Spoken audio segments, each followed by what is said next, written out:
Catherine Hobson is a best-selling British author, health coach, a person who has lived with food allergies all her life for 40-something years.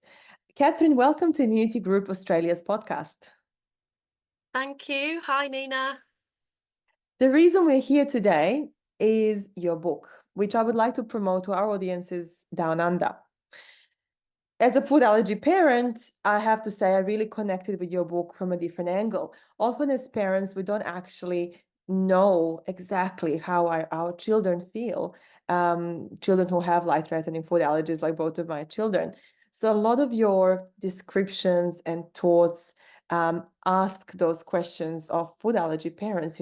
If we could go into the minds of our children, what we would discover there, we don't know. But you're really illuminating a lot of those answers to me personally. So let's start with 1970s. I love how you focus on that era in your book when the advice was avoid the allergen and just get on with it, and how you contrasted that to today's day and age with Natasha's Law coming into force in 2021 when things have changed, but they can still be better. In those decades of change, what would you say were the most important, let's say, legislative changes to start with that in the UK? Really good question, because so much has happened, but actually quite recently. You're right to mention Natasha's Law there. And I think, yeah, that the biggest change for people with allergies has been this need for food providers to label food properly. But also with our Food Standards Agency, which is national and sets down the standard and the quality for all of our food related activities, for them to identify the 14 allergens that are the most important for food service providers to be aware of. Before that, we didn't have anything. There were no parameters at all for food providers, and no parameters for people with allergies to feel like they had confidence in challenging either. So excuse me, for us to have proper laws around labelling our food, enabling us to see what is in what is going to be provided is absolutely key. And potentially in the UK, that list of 14 allergens is going to be expanded. There's a lot of talk about adding to it, and it's not clear cut. People with allergies want the list expanded, but I can imagine from a food provider point of view, the list getting longer makes it harder. And so they're in two minds about it, but we've yet to see consultation on that. But yeah, food labelling has been absolutely key. Strengthening laws around what happens in a kitchen as well. So what happens in a commercial kitchen. Also seeing in action when it goes wrong in the kitchen, and what are the consequences, even punishment, for the people that have got that wrong. So I think those things all combined have certainly raised the profile and raised the severity of the consequences of when an allergic incident happens, and how serious it can be. And we had in the UK quite a number of serious incidents as recently as last week. What was your first thought and first reaction when you heard about the tragic death of a girl after consuming a Costa coffee beverage? Yeah, I mean, every time I hear that news, and sadly we still lose 10 people a year in the UK from allergic reactions, which is a lot, and it's incredibly sad. That's always my first thought is, oh my goodness, could this have been prevented? This is another tragedy. It's incredibly painful for all of the people around that individual, whether it's family or friends, the school community. When it's a young person, it's really painful, a whole life ahead of them, and they've died what seems so needlessly. But I think from somebody in the allergy industry like yourself, it's what can we learn from this? What are the messages we're giving our patients about the importance of taking medication, with them wherever they go? Not that they're necessarily taking risks, but what are the practical actions they can take to minimize those risks? And then obviously working with food providers to say how important it is to listen to the customer, to follow through their wishes, and if they can't, to tell them. It is about communication between both the diner, the customer, and the provider. And sometimes things do go wrong. It's great that we're seeing when allergy incidents do occur, very sadly, that they are being properly investigated as well. We've got some experts in the UK who do that extremely thoroughly with complete conviction to get to the bottom of what's happened without judgment, with a very practical, let's stop this happening again attitude. And I think that is great. But every single time it's very upsetting. And I think from a very personal perspective, I get also a tinge of it could be me. And it's a reminder to me and probably all people with allergies not to take risks. If if you're not sure with things, don't do it, don't eat it, don't order it, whatever it is. So yeah, I also, since I've been in the allergy industry, people send me these stories. They send me, something from the paper or off the web, and so I often get the story multiple times, and I have that emotional reaction to the story every time. It's incredibly sad, and I'm glad that it's being talked about, and we're learning, and we're learning. It's not about naming and shaming. It's about learning from these awful incidents. And in your book, actually, you highlight a lot, both yourself and Carl, your partner, you have had experiences with working with different food providers. And when incidents have happened in your life, the message was clear. You did never wanted to name and shame. You wanted to improve things. Can you give us an example where this happened in the past, where you managed to actually turn a scary experience into a positive and constructive one, possibly even changing practices? Yeah, absolutely. For both of us, it's about learning from what's happened for us, as a couple who like to go out to eat, but also working with the food provider, as you say, to try and be constructive, to be non-threatening, and help them to learn. Is it a process problem in the kitchen? Is it a communication problem between waiting staff in the kitchen? And a couple of years ago, I had an incident when we were away for the day, and the item that I chose was actually in a refrigerated counter, and everything had been labelled. And I actually commented to Carl at the time, oh, that's amazing that I can eat that, because normally I can't. But because everything was labelled, I felt confident. Anyway, I ate this particular dessert, and it did have eggs in it, and I was really, really poorly. And so we left. We did what we had to do, and we left. And over the next few days, we got back in touch with them, and we actually had a meeting with the head of food services, the manager, the general manager of the I'm trying not to say who it is, of the resort, to discuss what happened, and we took some photos along of how my face looked when I reacted, which obviously was quite disturbing for them. But we got to have a very positive conversation with them, and we said we're not about naming and shaming. We're here to talk about what's gone wrong, and they were apologetic, but they also said, what can we do better? We're actually part of a chain, so a lot of what we do is dictated to us, so we don't get control over the menu, over the ingredients, over the supply chain. So we have to trust the information that we're given. And actually what had happened was as simple as the label had been put against this dessert, which did have eggs in it. And actually the chef who was consulted before our meeting said, well, I don't know why, because of course that would always have eggs in it. So we picked up on processes, we picked up on communication, we picked up on when you are part of a chain, yes, you need to believe what you're reading, but maybe also question things and be responsible for the local provider.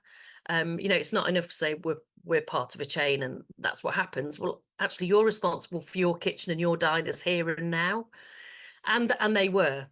So we did have very positive dialogue, and at the end of it, we felt quite confident that what we'd told them hadn't completely scared them, but that actually we talked about actions they could put into place literally that day.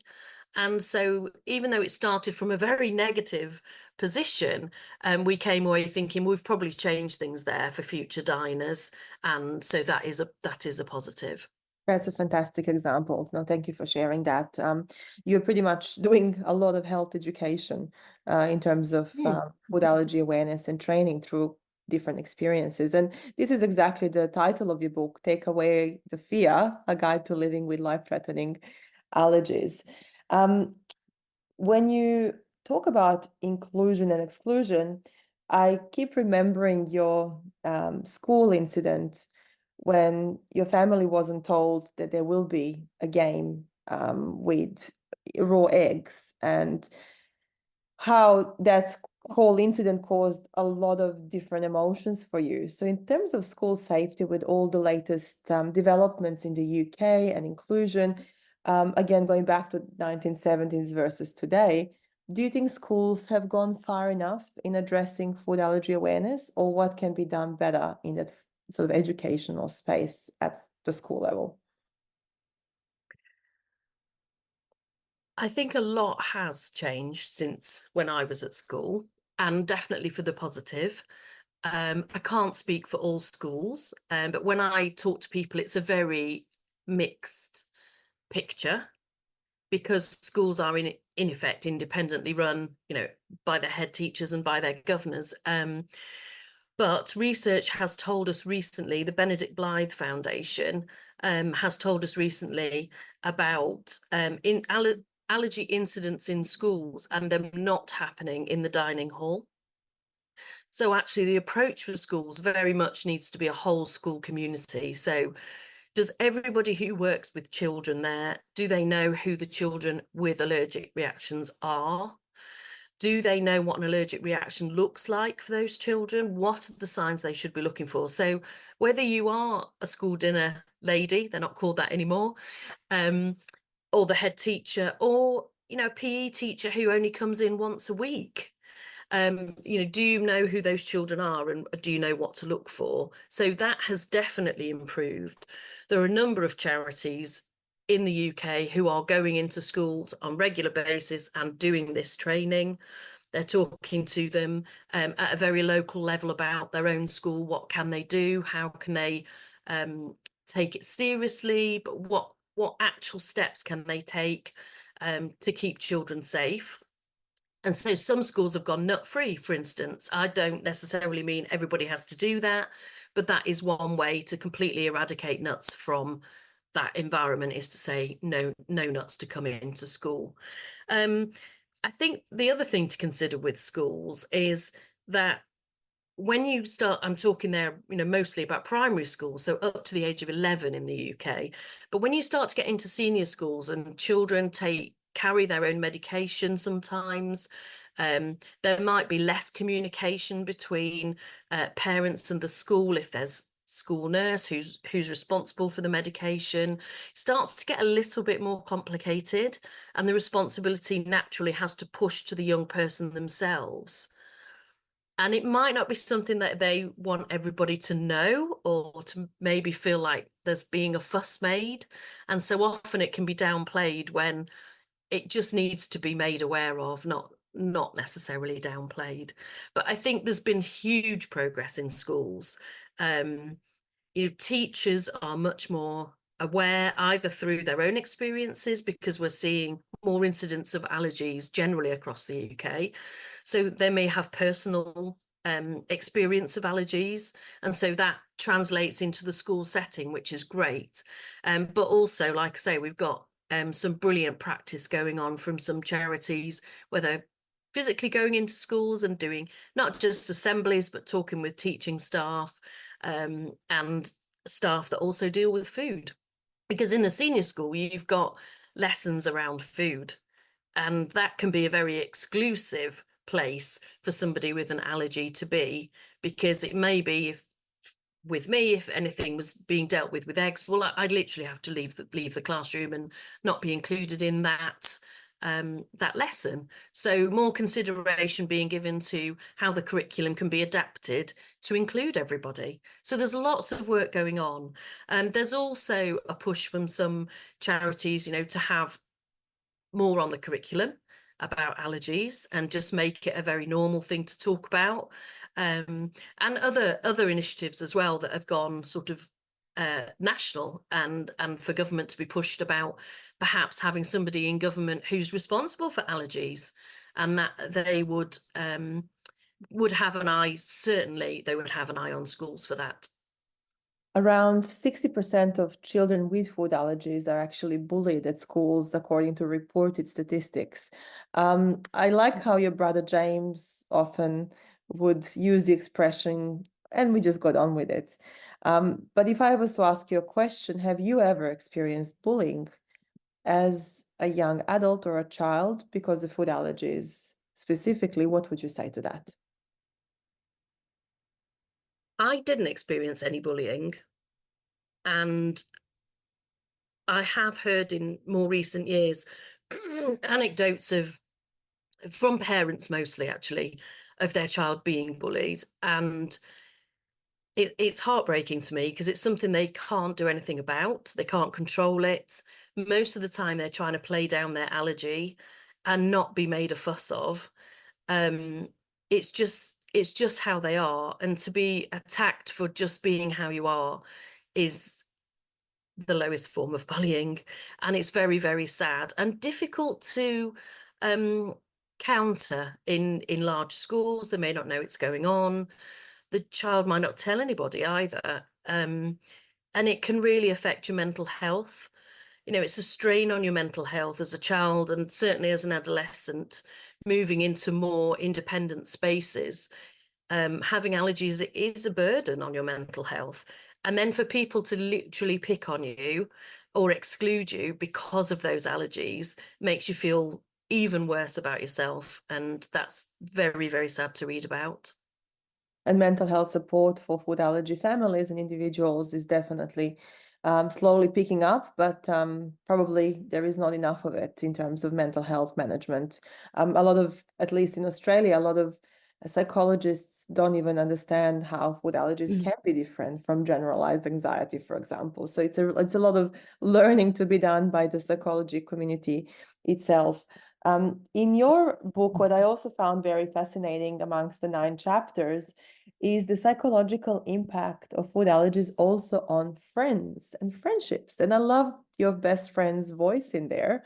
It was done, I guess, through an interview. Could you tell us how you got those insights from people? How did you go about interviewing? What methods did you use? And what was the most surprising learning part of that experience? They're great questions, Nina, and I had a brilliant time interviewing my closest family and friends for the book. On reflection, I was so glad that I did it, because I've never had those conversations with those people. We all just get on with it, as my brother says. It's just part of who I am. It's part of eating out with me, is that we ask extra questions, we do extra homework. Everybody just accepts that. But to actually have some time one-to-one with those individuals and say, actually, let's talk about my allergies and how does it make you feel, was just fascinating. So I'm so glad I did it as part of the book. It was important to me that the book showed these other views of living with me. I'm talking about, me and my experience, but I'm surrounded by people who love and care for me and who bravely eat out with me as well. And so I wanted their voices to come through. So really important. And I think it brings the perspectives as well. So for my partner, there was some surprises there, that he said, every time we go out to eat, I'm terrified. I was like, what? He said, yeah, I am. He doesn't show it, and he always make sure that I'm asking the questions. And just occasionally, if I don't ask a question of a waiter, he might dive in. And so on that occasion, I think, oh, obviously he's worried. But he actually did use the word terrified, which surprised me. Um, and my best friend, who I've been eating out with for over 20 years, um, she's a very positive person anyway. And Leslie said, well, I know you've got it. You know, you've been in every situation before. I know you can handle it. But I also know that if it goes wrong, we'll handle it together. So she, you know, she doesn't butt in. She trusts that I ask the right questions. She might sometimes say, oh, you're not happy with that answer from the waiter. Is that why you're not having dessert? But we found a way around it over the years. I'll have a hot chocolate so she can have her dessert. So she's not eating on her own. So, you know, there are lots of things that I learnt, you know, from my son. Absolutely fascinating to hear, you know, how he has sort of coped with it really. And that's his normal, you know, that his mum can't eat or cook or be around eggs or And nuts. Lucas doesn't actually eat eggs himself, only baked, right? That was quite That's fascinating. right. Yeah, Yeah. he had my mum had tried over the years to get him to eat just eggs, but or omelets, but no, absolutely not interested. But eats everything with eggs in them. Um, and has loved having my portion of Yorkshire puddings over all the years. And it is still one of his favourite foods, and he's 22 next month. So he's got used to it. Although he does tell me that he will occasionally eat a fried egg on an English breakfast. So maybe not being around me for the time that he's been in university has allowed him to do that. I don't know. That's probably the next question I should ask him. But it was important for me to know what other people had been through and how they feel about eating out. I'd never talked to my parents about the experience of me growing up with allergies. And so it was enlightening for me to hear how they coped with virtually no support at all. Not anybody's fault, that's just the way it was. Whereas now there's much more information, there are more people, there are more stories out there about how to live with allergies. And they, to be fair, they did all their homework, they did as much research as they could, and they did keep me safe. They did keep me safe, and I've learnt from that. And they never made a fuss. It was always very calm. We always knew what to do. If it went wrong, we knew what action to take. So, you know, I have a lot of respect and admiration for my parents, particularly for just letting me go to parties when I was little. I mean, it must have been terrifying for them to think there's going to be a whole table of party food. We just have to trust that Catherine won't eat it or eat the things I shouldn't. And I didn't. So it's helped me to reflect on those times and how lucky I've been with the people in my life to give me all those positive messages and keep me safe. There is definitely a lot of love and support coming through your pages that I personally felt. One question I would like to ask you is, at one point in your life, did you become an active voice of change in the food allergy space? And what prompted you to get out there and actually advocate so loudly? Um, well, all my life I've felt like I have been educating the people around me about allergies, and not in a kind of I need to tell you this desperate way, but just in a kind of quiet, this is how I handle it way. So if you're eating out with me in a restaurant, then you will see me ask the questions, or you'll see me ask for the allergy spreadsheet or whatever it is that particular place provides. So just by doing that, you're raising awareness of how it is for people with allergies, just in a particularly ordinary circumstance. And then I think 2 years ago, when I decided to do the research, conduct the interviews, and speak to some of the big UK charities about allergies, I decided that what I'd got was a positive voice for the allergy community, and that I could see it from both sides. So I am the person with allergies. Funnily enough, it's not my child with allergies. So I've been through nearly 50 years of life with allergies. And so I've I've faced those transition points where you feel vulnerable, where you first leave home and live with strangers, or have to share a fridge, or go on holiday, and you're not sure if if the bread is safe or not. I have faced all of those things. And so to be able to share my action points, my top tips with others, just felt like a positive thing to do. And also, because of my work in charities developing services, also working for some in the food industry, I can also see it from the other side, how terrifying allergies are for the people providing your food. They want to get it right. No one's out to get you. No one wants to put an allergen in somebody's dinner if they don't have to, but it's how they do it. And so I think what I bring is that mixture of the two. I'm interested in the research. I'm interested in what the charities are doing. I've all my life been interested in the industry developing, as my parents are still to this day. We follow the developments that are going on and see, well, how could that affect me? Or I've been involved in studies, and just last week I was talking to somebody who's doing a master's in allergies. Actually, she's in Italy. So it's brilliant to connect with these people that are asking the really deep questions about how things can be better. How can we use technology? How can we make people feel safe but not scared? And these are all things that I've been through in my own mind that I can now share with like-minded people.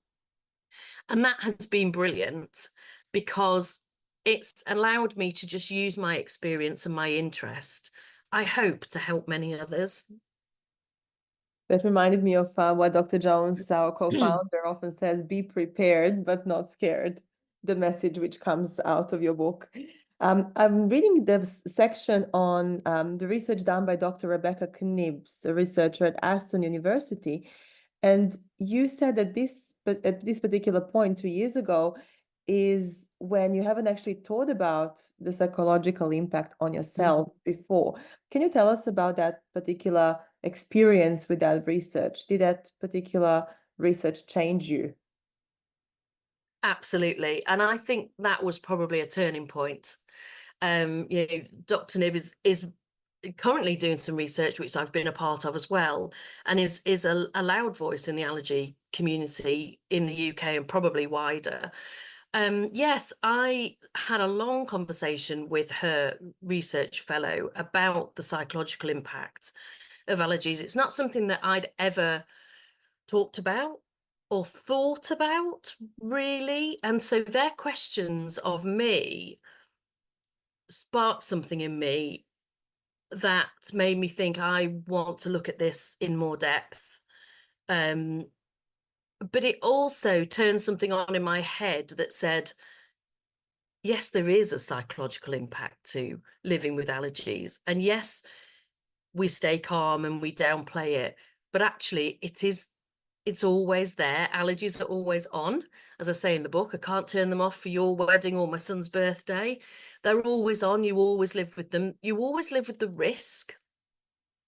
And it was actually my editor of the book who said, you're not actually writing about this, but it must be exhausting being around food and constantly being on your guard and thinking, what's in that? What's that? Even in drinks, in cocktails, when they put egg white round the top of the glass to get the sugar to stick to it, it's literally everywhere. And I said, yes, I suppose so, but it's all I've ever known. But it's helped me to start unpicking those emotions, and definitely the psychological impact is there. And it also made me reflect on, why do I like certain places, or maybe eating with certain people, or going to eat at certain people's houses? And it's because some of that anxiety has been taken away. And so it makes it a more pleasurable, safe, but also relaxing experience for me. I like the section when you said there is your favorite curry house for a reason because it's a safe curry house. I also Yeah. felt your voice throughout the book with this message that you're not alone. And this is the message which I got from your book to the readers, that you are not alone as the reader and as a person dealing with food allergies in any shape and form. Do you feel empowered by reaching out to others through your book? And how this readership interaction so far has changed your perspective, both on writing, but also on your own life living with food allergies? Yeah, definitely. Even into my 20s, I don't think I knew anybody with a food allergy that was severe and, required what was just coming into the UK then, the EpiPen, and to carry that because I was in my 20s before I had a prescription for one of those. Um, Whereas now, lots of people will come to talk to me because they know I have an allergy and they'll say, "Oh, my grandson's just been diagnosed," or, you know, I'm connecting with a lot of people, and it's great to be able to say to them, I got through those times. Yeah, I've had times in A&E. I have, but I have also developed lots of ways of coping and reducing the risk, and I'm very happy to share them with you. And that is very empowering. It's a very positive feeling from what could be a negative place. And, the media put a lot of negativity around allergies because they're only reporting on the deaths. They're not reporting on the positive things always that happen around allergies and how far we've come in, well, 20 years, 30 years. Money is going into research now. There's more drugs being trialed. There's more immunotherapy being tried as well. So all sorts of things are happening in the allergy industry to make us feel positive for the future. I don't think there's a cure on the horizon. But if we can share our top tips, if we can share how we can live safely, and we can develop the medication that just makes life easier and less frightening for us all, then I want to be a part of that. I want to be a positive part of that and bring my experience to the table. And I'm really enjoying connecting with people. I never It's funny, in the last 2 years, I've probably spoken more to people about my allergies than I have in the previous 47. It's just been a complete change, but a very, very positive experience. I love that. And I think this is a good note to actually finish the interview. We wish you much success with your book launches all around the world. And we hope to see you in Australia one day, launching the You sequel. never know. I'd That love to would be visit wonderful. Australia.